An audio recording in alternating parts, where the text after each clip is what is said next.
Okay, so here I am back on Paths of Glory. It's turn 5, which is the spring of 15. A few interesting things happened. Let me go over pretty much the situation first. In general, my inexperience is really telling in the game, and there's actually an issue with that, which is, I don't know if one gets experience in the system as a whole, which helps, or if it's other matters. So to focus in on one little particular issue, right here I got a little Russian corps. It was left damaged, actually, all alone, trying to hold part of the line. I think that's more than anything else being trained to look at the point movement focus, because what's wrong is, well, there's a Russian unit that's going to be out of supply if the Austrians attack that. Things were a little different when the Russians left that. It didn't look as apparent that they were actually risking anything. So maybe comfort will come, but it's hard. All right, let's go to this situation. Over on the West Front, the Sedan area took a large hit from the French and was reduced to almost nothing, but the Germans were able to move to SR some stuff around and then move an army in and just change things around. So it's a little stronger now. The mandatory French offensive, I really like the way they handle the mandatory offensives in this game. It's not as fixed as La Grande Guerre, and it really sucks over on, say, World War I, where you don't have to attack at all. I don't think you can do World War I without mandatory attacks of some sort or another.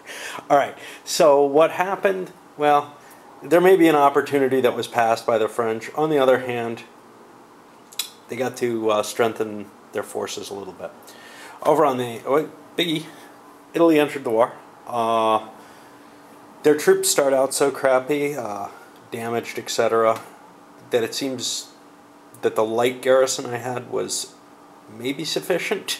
It certainly is against me, because I don't know whether or not I can make a successful attack with them into that. So the Austrians are beginning to shift some troops there. But over on the East Front, where things are kind of really heating up, the Germans got some massive breakthrough potential, at least, if they haven't actually gotten it, where Wilno and Minsk are open. Now, there's a big set of Russian armies in place to start reinforcing, but we're going to get at the point where the Tsar Takes Command card is available to be played.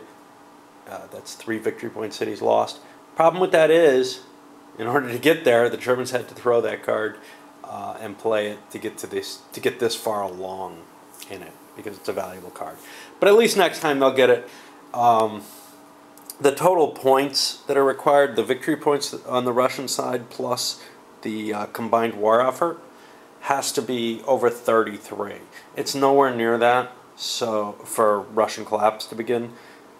So even if the Tsar takes command, it's really not a big deal in this game. In La Grande Guerre, it is a huge issue once the Tsar is on the field, which is pretty much a random event. No player control. We'll get to something about that in a moment, but right now you'll see that the Allies are up to total war, while the Germans are still down at the beginning of limited war. So they may not make total war for quite some time. What's that 10 mean? Starting location, I guess. Losses. Still got a big pile of Russians, but the Allies overall were able to pull out a lot of troops, including the Belgian army, which is now in Calais. Nothing happened in Turkey. Nothing happened on the Balkan front. Well, Romania entered the war last turn. I forgot to take a couple of turns off. And the Austrians did a little bit of an attack there, but that's so limited in terms of value right now. And the Germans had to, of course, throw a couple units in to protect. So here's the issue that came up, and this one actually really does bother me. The Lusitania card. Basically, I was in a situation where I was making a decision of whether or not to make this attack on the front or have the Lusitania be sunk. What's up with that? I mean, from a very clear point of view, no. This is not a choice the Allies are making. I try to justify it in my head. Okay, huge British propaganda effort takes some of that exploits the Lusitania being sunk, that maybe covers up the munitions that are being delivered in it. But it's really stretching it, and that's a situation where, you know, it fits the system. It makes for a nice gamey solution, but when it comes down to it, it doesn't give a player anything like the kind of options that they should be making when they're faced with, all right, here I am commanding the armies, maybe my political situation, and oh yeah, I'd like to see a transport ship get sunk and lots of Americans get killed, and I'm going to somehow engineer that, or even... So even taking the effort for the propaganda issue, why would that prevent an attack? Well, I don't know.